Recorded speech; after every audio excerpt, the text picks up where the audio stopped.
Damos as boas-vindas a todos vocês, os nossos colegas de Quilimane e de outras partes do mundo. Eu sou Wayne Sandhu, sou um professor de Economia aqui na Universidade Nova de Lisboa e estamos muito animados e temos gostado muito do sucesso desta série e é uma alegria para nós e uma experiência muito boa para poder partilhar as pesquisas e as investigações que nós estamos a fazer junto a vós, junto a vocês, os funcionários do governo de Quelimane, para poder aprender novas coisas sobre a administração pública. Então, hoje temos o grande prazer de dar as boas-vindas a Patrícia Caetano. Patrícia é um membro da nossa equipa grande, da nossa família Nova África, do grupo de pesquisa aqui, mas ela está a fazer o doutoramento de Economia nos Estados Unidos, na University of Southern California, na Califórnia, e ela está atualmente a estudar lá e fazer muitas investigações interessantes. Então, sem mais demora, vou dar o tempo para ela para apresentar sobre a mobilização de pequenas infraestruturas e cheias. Obrigado, Patrícia. Para qualquer um, se tiverem perguntas, podem levantar a mão, podem também escrever no chat. Eu vou estar a monitorear isso. Então, obrigado, Patrícia. Força. Muito obrigada, Helene, pela apresentação e boa tarde a todos. Primeiro aqui só confirmar que toda a gente está a ver o meu ecrã, a minha apresentação. Por qualquer coisa, por favor, falem. E eu estou aqui hoje para apresentar o nosso trabalho em curso de uma equipa bastante extensa, que inclui a mim, mas também o Stefan, o Jacob, a Caroline e o Pedro. E eu creio que este trabalho é muito interessante, intitulado de Mobilização de Pequenas Infraestruturas e Cheias, porque combinam muitos dos temas que já foram aqui falados neste webinar e creio que vão ver isso ao longo da apresentação.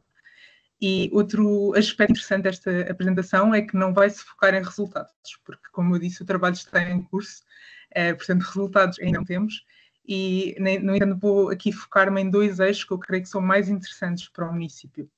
Primeiro é o eixo dos dados, porque este projeto tem recolhido dados um pouco menos tradicionais, ou seja, tradicionais para nós aqui é os inquéritos, às famílias e aos chefes de quarteirão. Temos recolhido muito mais coisas, também incluindo dados geográficos. E o segundo aspecto é que vou ser muito detalhada na nossa intervenção, para também o município poder replicar, caso considere essa possibilidade. Portanto, começando aqui pela motivação. Cidade de Quelimane, um contexto que creio que todos nós aqui somos familiares. É uma cidade que é costeira, com crescimento acelerado e também alta vulnerabilidade económica. E isto é um contexto que é muito interessante para o nosso estudo, porque há evidência de que as mudanças climáticas, junto com o crescimento desorganizado das cidades, traz consequências custosas. E na cidade de Quelimane, por exemplo, temos o exemplo recente do ciclone Freddy, não é? Em 2023. E isto traz aqui um desafio político, um desafio para os governos locais, porque as infraestruturas necessárias para lidar com estes problemas são caras, o que leva a níveis de adaptação climáticos escassos. Portanto, tendo em conta aqui as limitações existentes, a pergunta que nós colocamos é: será que as comunidades locais podem liderar iniciativas pequenas de adaptação climática, ou seja, iniciativas que são de baixo custo? Isto é muito relevante porque, se for possível, se for viável, o município tem também aqui um papel igualmente de baixo custo, apenas ao coordenar os esforços comunitários através dos líderes locais. E, portanto, isto é aqui a motivação que nós vamos tentar discutir hoje. Começando por informação mais descritiva, aqui também que vem de inquéritos que nós realizamos com os chefes de quarteirão em vários momentos do tempo. A primeira é uma exposição clara, elevada a riscos de cheias. Temos 77% dos quarteirões que consideram que estão em riscos de cheias, e apresenta aqui o primeiro mapa que mostra aqui a distribuição geográfica da frequência anual de inundações. Portanto, temos alguns quarteirões aqui a branco, portanto, que consideram que nunca têm cheias anualmente, mas realmente aqui distingue-se muito mais os quarteirões com algum tipo de cor de azul, e temos até quarteirões que reportam que experienciam cheias mais de 5 vezes ao ano. Temos também 63% dos moradores que consideram que vivem numa zona de risco, E depois, para além deste problema das cheias e inundações, temos fragilidades ambientais complementares. Climane é uma cidade costeira e também à beira-rio, e 21% dos quarteirões têm conexão a mangal. Em metade destes, há reporte de corte de mangal, portanto é um problema bastante significativo, e 11% dos quarteirões reportam também erosão. Para além disso, temos esta pressão demográfica, não é? Que foi também o tema, por exemplo, da apresentação do Pedro. Temos 86% dos quarteirões que reportam que já não há espaço para novas construções, aqui a nível horizontal. Por outro lado, temos então evidência também de preparação escassa e danos severos, portanto, aqui exemplos de baixos níveis de adaptação, como eu falava na motivação. Temos 65% dos moradores que sentem que a comunidade está mal preparada para lidar com uma cheia. E aqui o exemplo do ciclone Freddy, que foi apontado como o pior evento por 65% dos líderes locais. Uma das medidas que nós recolhemos várias, uma delas foi o nível de água dentro das casas, e em média este nível de água registrou 18 centímetros através das casas da nossa amostra, e 12% registrou mais de 50 centímetros no pico da cheia. E temos aqui também o mapa desta distribuição espacial.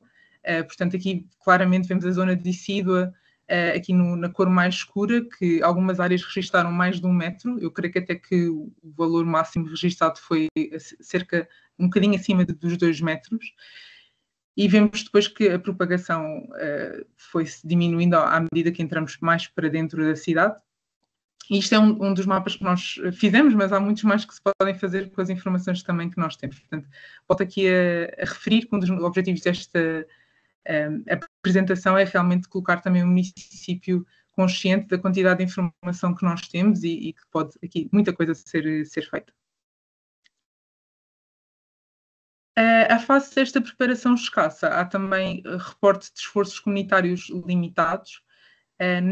Perguntámos aos chefes de quarteirão se alguma vez tinha havido algum tipo de investimentos no seu quarteirão para reforçar aqui a resiliência às cheias e inundações, e 65% dos quarteirões reportaram investimentos. Algum tipo de investimento e pelo menos uma vez.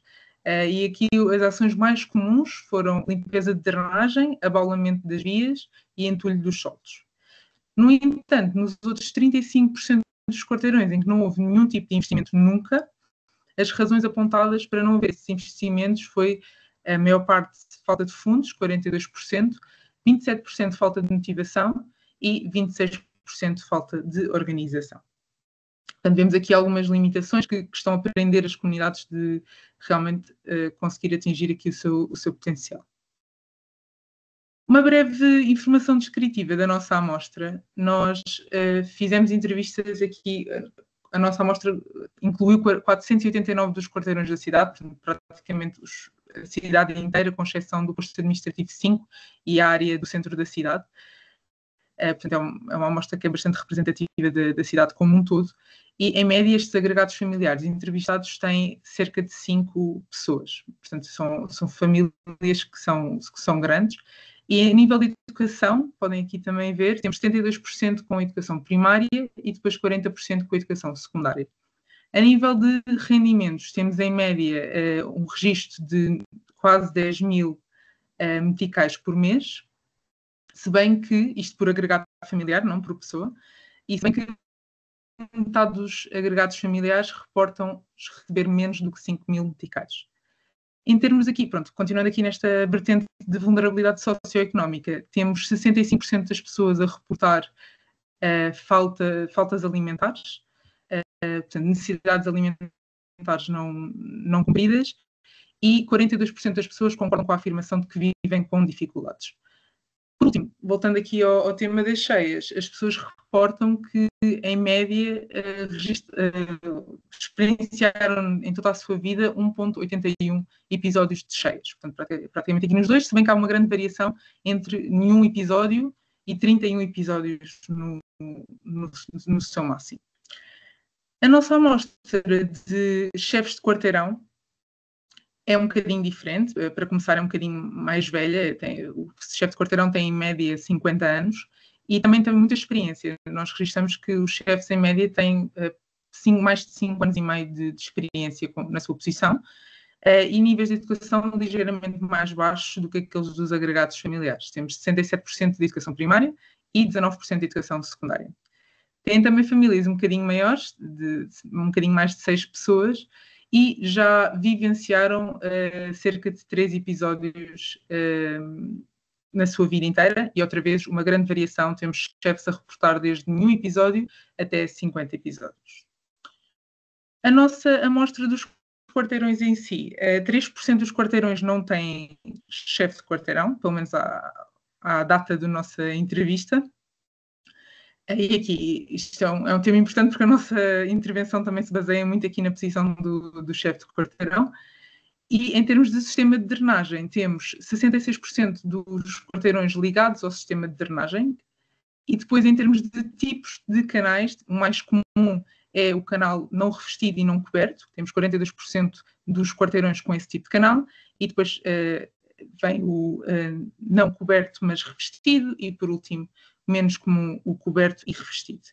E mostro-vos aqui este mapa, que foi, na verdade, o primeiro grande exercício que houve neste estudo em 2023. Nós pegámos no mapa existente de drenagem do município, o conhecimento que o município tinha, e validámos quarteirão a quarteirão. Portanto, aqui um quarteirão é estas limitações aqui que aparecem a preto. Estes, vamos chamá-los de quadrados, apesar de não serem propriamente quadrados.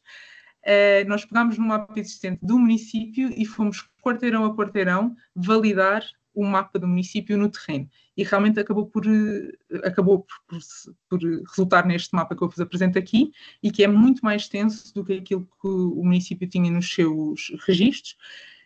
E também classificámos o tipo de valas, como eu acabei de explicar agora. Não é? Portanto, aqui conseguimos ver a representação a azul, que é o mapa mais comum, que é o tipo de vala mais comum, de não coberta, não revestida. Temos aqui no centro da cidade, maioritariamente, as valas cobertas, revestidas, portanto, as valas, digamos, mais avançadas, e depois temos também algum registro de valas não cobertas e revestidas. Portanto, aqui, este creio que foi assim o primeiro exemplo de trabalho que não é muito de inquérito tradicional que este projeto realizou no terreno. Agora que a introdução já está feita, vamos passar outra vez à pergunta, não é? Voltar a motivar este programa que eu tenho aqui para vos apresentar. E relembro que aqui a questão é: será que as comunidades podem liderar pequenas iniciativas de adaptação climática? E como é que nós apresentamos esta questão às comunidades? Primeiro, a nossa abordagem integrou 3 eixos, que passo a explicar. O primeiro é o eixo de apoio técnico personalizado, portanto, aqui em termos de conhecimento, de assistência técnica. O segundo eixo é de pequenos fundos comunitários e o terceiro de organização de reuniões. Portanto, o primeiro eixo vem aqui tentar capacitar as comunidades em informação técnica. Isto foi informação compilada por engenheiros locais, mas também internacionais. Trabalhamos com engenheiros do Instituto Superior Técnico e da empresa suíça MHYD, que recomendaram sugestões específicas a cada quarteirão. E as ações propostas não são ações diferentes do que aquilo que a comunidade também já viu e que eu já reportei no início da apresentação. São ações que incluem ligar canais à rede de drenagem, limpar valas, abalar estradas e também entulhar os solos. No entanto, aqui foi necessário a intervenção destes engenheiros neste aspecto de capacitação, porque isto são ações, se mal aplicadas, realmente podem gerar muitos problemas. Podem ser mal aplicadas no sentido de serem mal feitas, mas também de serem mal feitas ou serem feitas nos locais errados. Portanto, aqui este trabalho de validação foi bastante importante. Segundo lugar, pequenos fundos comunitários de 5.000 meticais, portanto não estamos a falar de alto financiamento, mas financiamento para materiais básicos, portanto financiamento que permitisse às comunidades implementar estes projetos. E, obviamente, como não estamos a falar de um grande fundo, as comunidades também necessitaram de contribuir com trabalho voluntário e recursos locais para, efetivamente, estes projetos poderem ser implementados. Por último, tivemos a organização de reuniões, portanto, 3 encontros por quarteirão, para identificar problemas, escolher soluções e, por último, implementá-las coletivamente, sempre liderados pelos chefes de quarteirão e comitês de voluntários. E agora eu passo a explicar a implementação mesmo do programa passo a passo, porque relembro aqui o objetivo é realmente que eu dê informações suficientes ao município para este programa poder ser replicado, se assim for do vosso interesse. Portanto, o nosso programa foi implementado em 246 quarteirões da cidade, portanto, cerca de metade da nossa amostra, entre abril e dezembro do ano passado. E este programa é parte de um desenho experimental de um estudo controlado aleatorizado. Portanto, como todos os projetos apresentados neste webinar até agora, essa parte não muda. E então, em que é que consistiu? Primeiro, estas reuniões comunitárias estavam abertas a todos os residentes do quarteirão. Queríamos incluir toda a gente, mais pessoas possível, e, portanto, em conjunto com o chefe de quarteirão, tivemos esta primeira fase de mobilização dos residentes. Foi tanto porta a porta, como também por SMS. Avisámos os residentes da reunião que iria acontecer e pedimos para eles estarem presentes. Esta primeira reunião, o objetivo pode-se definir como identificação dos desafios. Chegámos na comunidade e tentámos ter uma conversa sobre estes desafios de cheias e inundações, que não é novidade para nenhuma comunidade, mas houve aqui uma primeira necessidade de distinguir entre os problemas sistémicos, chamarei de grandes, e os problemas que são selecionáveis localmente, os problemas pequenos. Isto porque eu creio que para grandes problemas, normalmente grandes soluções, não é? Mas aqui houve uma necessidade de focar as comunidades em projetos que elas efetivamente pudessem fazer autonomamente e, portanto, pensar em projetos de menor escala e com os recursos que estávamos a lhes apresentar. Portanto, aqui houve logo uma primeira fase de distinguir aquilo que é possível de fazer pela comunidade com aquilo que se calhar não é possível de fazer pela comunidade sozinha, mas necessita de intervenção ou de empresas, ou do município, ou de outros agentes. Foi também formado um comitê para apoio do chefe de quarteirão, porque sabíamos que havia aqui muitas atividades que precisavam de ser organizadas, e então houve um comitê de apoio. Aqui uma grande estatística que eu acho que deixa toda a gente muito contente é que tivemos mais de 7.000 pessoas presentes nesta primeira reunião, portanto, em média 30 moradores por quarteirão, de forma completamente voluntária. E foi então discutido na reunião as ideias e as preferências, não é, da comunidade pelos projetos que queria implementar, e após a reunião foi a responsabilidade da nossa equipa de analisar a viabilidade destes projetos. Portanto, foi combinado, através de um algoritmo, a preferência da comunidade, mas também a viabilidade segundo os engenheiros, não é? Segundo as instruções que nós tínhamos. Terminada esta primeira reunião, passamos à segunda. Segunda reunião, o foco era a decisão do projeto. Nós apresentámos a recomendação selecionada, esta recomendação que saiu do nosso algoritmo, mas a comunidade é que tomou a decisão final. Portanto, havia aqui uma certeza do nosso lado que a comunidade tem muito conhecimento local, que às vezes pode não transparecer nas nossas medidas, mas também, por outro lado, de que a comunidade tem que se sentir dona do projeto que está a implementar. Portanto, não queríamos impingir, dizemos assim, alguma decisão na comunidade que a comunidade não quisesse tomar. Portanto, aqui podemos considerar que a decisão final foi um processo colaborativo entre as sugestões dos engenheiros, as preferências da comunidade e esta discussão final que existiu nesta segunda reunião. Houve também uma componente de assistência técnica. Foi partilhado mapas do quarteirão com a rede de drenagem e o mangal quando aplicável, e posso-vos mostrar aqui os mapas. Portanto, para cada quarteirão, por exemplo, aqui trago-vos o exemplo do quarteirão 4, 12, 17, e que drenagens é que este quarteirão tem no seu quarteirão, que neste caso não tem, como podem ver, e que drenagens é que existem à volta deste quarteirão. Isto era para tentar dar à comunidade as informações suficientes para tomar as suas decisões. E temos também aqui o caso do mangal. Portanto, aqui temos o quarteirão 10613, que podem ver que tem aqui mangal neste seu limite. E então era para nos dar uma imagem satélite da extensão do mangal que tem. Foi também, depois do projeto estar decidido, portanto a comunidade tomou e disse que quer fazer o projeto X, depois passámos a uma identificação dos materiais e dos voluntários necessários.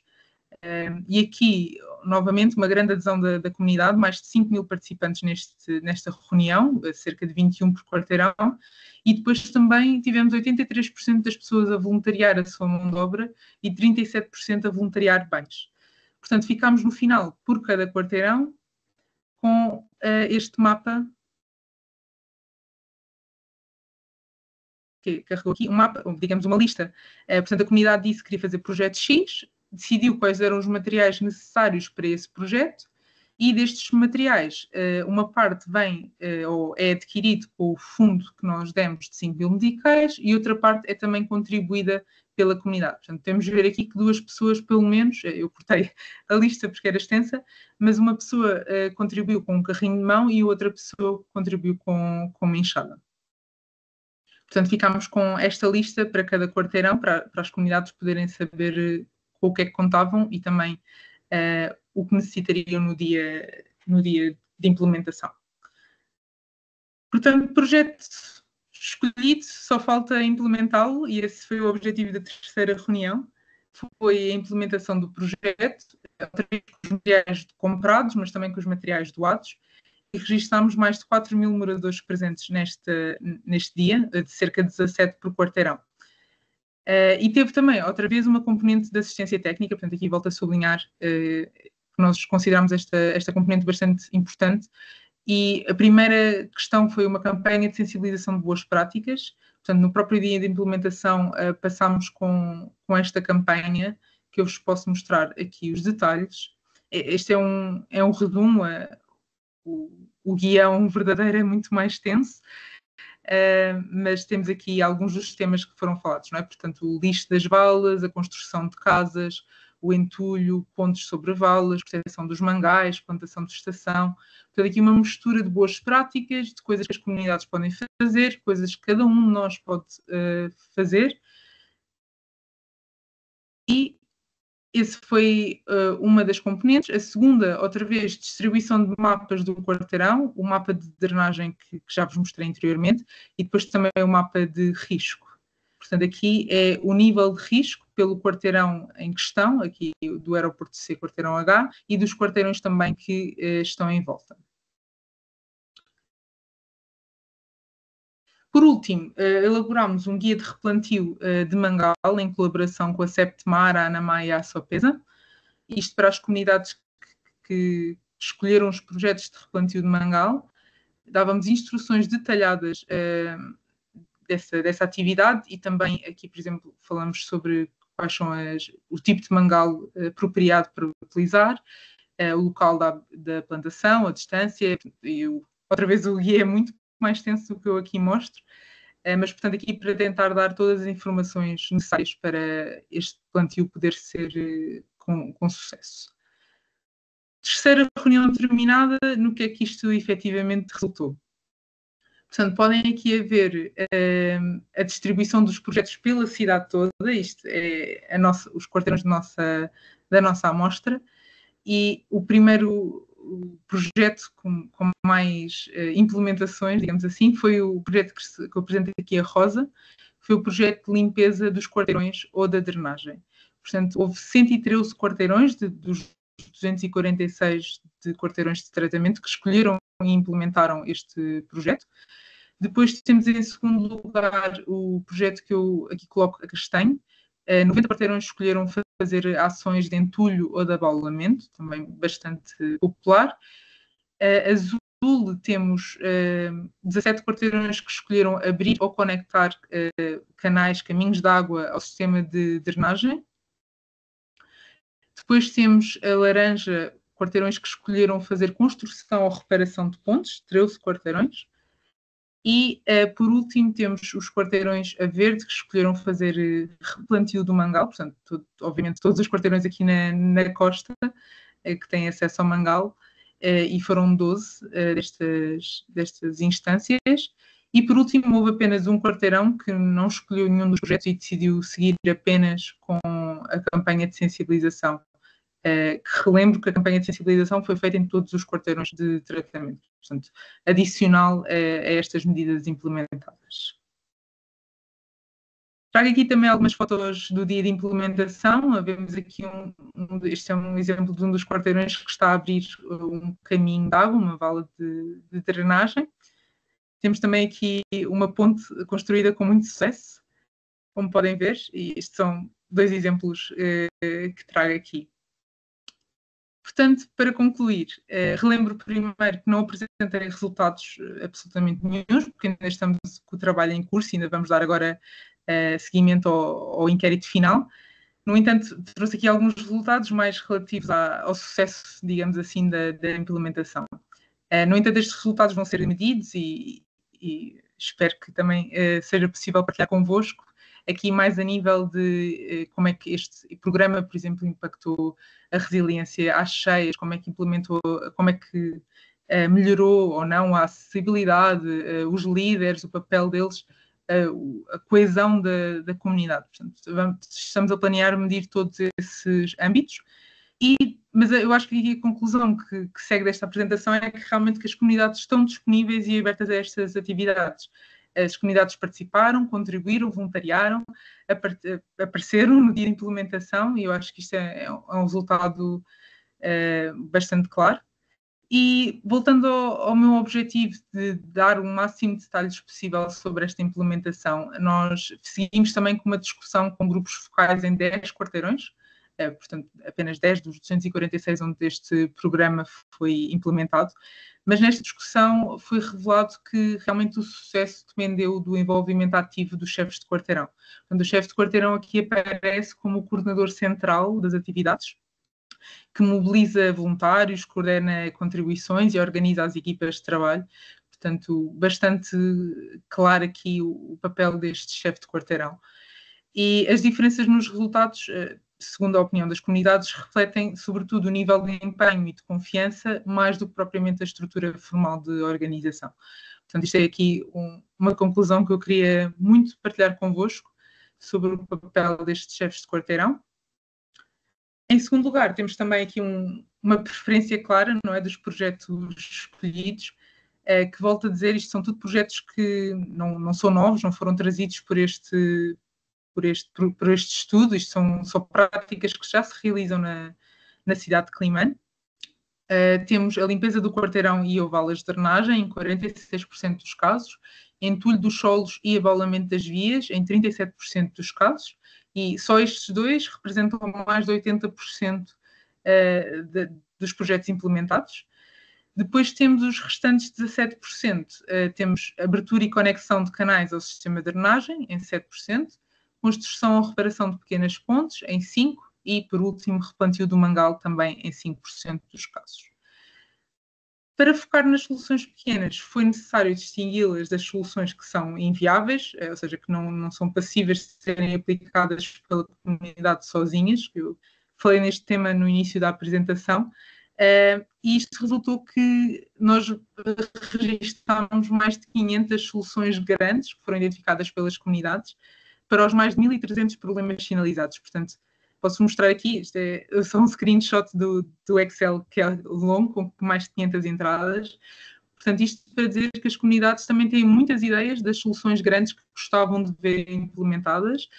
Temos aqui desde compra de contentor de lixo, custo de energia, valas de escoamento, construção de muros de betão, construção de sanitários públicos, barragens. As ideias são bastantes.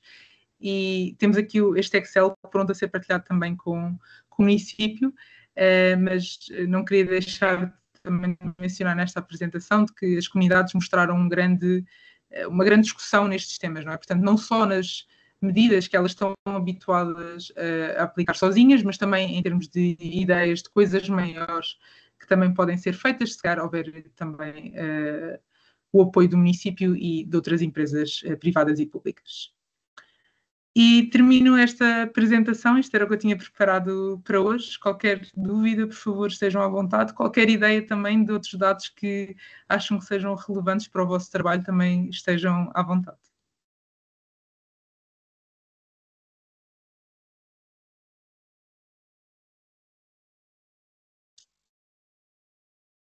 Não sei se podemos aqui abrir a perguntas do público. E isso acho, ou seja, primeiramente, obrigado, Patrícia, por partilhares esse projeto tão interessante connosco. Para já, ou seja, eu disse antes que havia o chat para colocar perguntas. Eu errei, na realidade não existe o chat, terão dado conta também. Mas podem levantar a mão, podem também desligar simplesmente ou ligar, digo, o microfone para falar e para perguntar qualquer coisa sobre este projeto ou alguma outra coisa.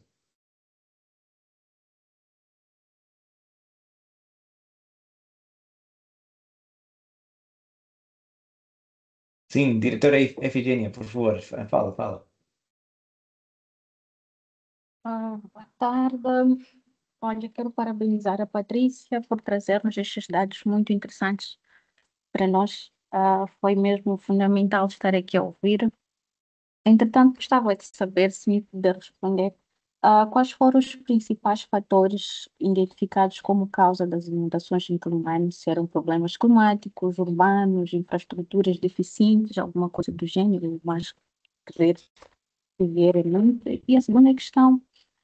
Eu gostava de saber aqui, como a comunidade terá contribuído na definição das prioridades de infraestruturas. Uma vez mais, parabéns por esta apresentação e um projeto muito ambicioso, com dados bastante robustos. E muito obrigada. Obrigada, diretora Ifigênia.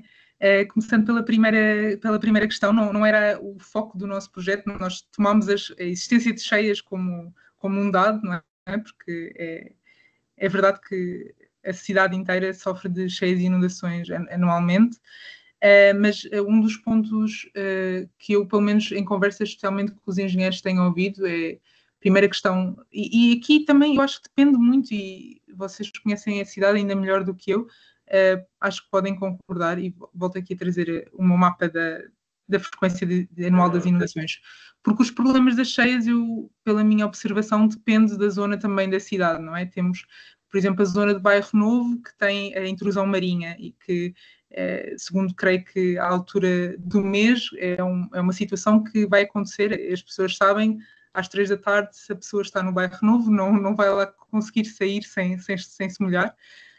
E depois temos, por exemplo, também as comunidades que vivem mais nas zonas dos mangais, que também sofrem com essas inundações recorrentes. Tem a questão do caudal dos rios, que afeta, creio que, por exemplo, aqui a zona tanto de Schwab-Dembe, como também como é que se chama esta zona? Micajun. E também aqui, por exemplo, do posto 5, o bairro do Gogon. Portanto, creio que primeiro não há uma generalização que se possa fazer pela cidade inteira. Creio que também os problemas são localizados. Depois, à segunda pergunta, como é que as comunidades participaram na escolha dos projetos? Participaram a 100%. Portanto, aqui repetindo, a primeira fase foi ouvir das comunidades, portanto, sem qualquer intervenção nossa, sem qualquer conhecimento adicional dado, simplesmente perguntámos. Projetos que vocês podem fazer como comunidade, quais são as vossas preferências? E as comunidades listaram os projetos que gostariam e incluiu aqueles que foram realmente implementados, também incluiu outros projetos que foram considerados não viáveis. Portanto, esta foi a primeira fase. Depois, então, houve a fase de validação por lado dos engenheiros, se aqueles projetos eram ou não apropriados, se havia ou não orçamento para implementar aqueles projetos, e levámos a decisão, o projeto top, digamos assim, dessa consideração, e depois as comunidades ouviram este projeto top e voltaram a decidir, será que este é mesmo o projeto que nós queremos implementar ou será que preferimos aqui outro? Portanto, foi um processo muito colaborativo para dar realmente, porque eram também as comunidades que iam colocar, digamos assim, a mão na massa, não é? Portanto, era muito importante para nós deixar que as comunidades escolhessem e tornassem os projetos como seus e não como uma obrigação que a nossa equipa estava a colocar no terreno. E, por favor, se eu esqueci-me de algum ponto, estejam à vontade para repetir a pergunta, mas creio que eram estas duas perguntas que a doutora Ifigênia colocou.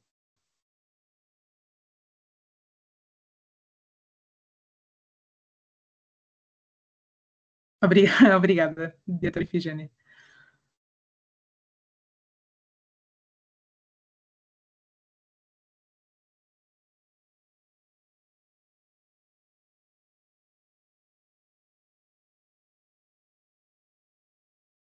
Excelente.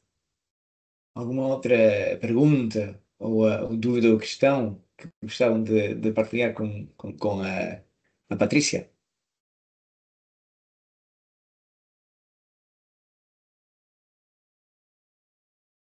Tudo bem. Não sei, já chegou também o Pedro Vicente. Não sei se Pedro tens qualquer coisa para partilhar com o grupo aqui também. Não, obrigado Patrícia pela excelente apresentação. Eu cheguei um bocadinho atrasado, estive a dar aulas e saí tarde da aula. O Wayne, obrigado também por teres feito o chair. Queria só dizer que, pronto, na semana que vem é a nossa última o nosso último webinar desta série. Vai ser a Frederica Mendonça, que vai falar sobre reciclagem e a gestão de lixo na cidade de Climane. Pronto, vai ser a nossa o nosso último seminário na próxima segunda-feira, dia 27, à mesma hora que tem sido todas as outras. É só esse o apontamento que queria fazer. De resto, queria agradecer à Patrícia pela apresentação e também ao Wayne, obrigado pelo chair. Obrigado. Não sei se há mais alguma questão que queiram fazer. Pronto, se não houver, acho que damos por terminada a sessão. Eu tenho que perguntar. Boa tarde. Boa tarde. Boa tarde. Eu chamo José. Quantidade de pluvio, em termos de pluviosidade, o projeto trabalhou com o Instituto Nacional de Meteorologia para ter dados dos últimos, ou no período em que o estudo foi feito, em termos de pluviosidade, para poder aferir os problemas de inundação.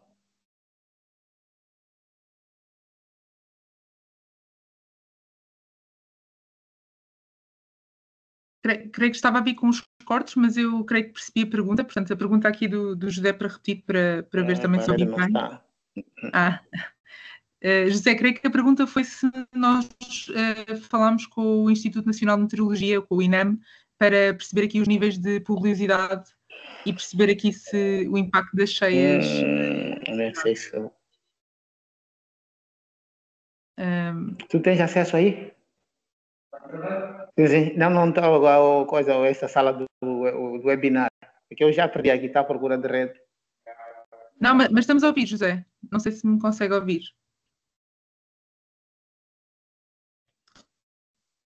Ok, aqui para responder à pergunta, pelo menos à parte da pergunta que eu cheguei a entender, sim, nós falamos com o INEM e, na verdade, já recolhemos também dados aqui das chuvas referentes à cidade de Climane, mas ainda não está aqui na apresentação, porque, como eu mencionei, ainda não estamos a falar de resultados, estamos apenas a falar daqui do programa, dos detalhes do programa em si e também das fases de recolha de dados que já existiram até agora e que já foram completas. Portanto, ainda não estamos a avaliar os resultados do projeto, mas sim, já falámos com o INEM e temos já também essa base de dados do nosso lado. Muito obrigada, José, pela pergunta.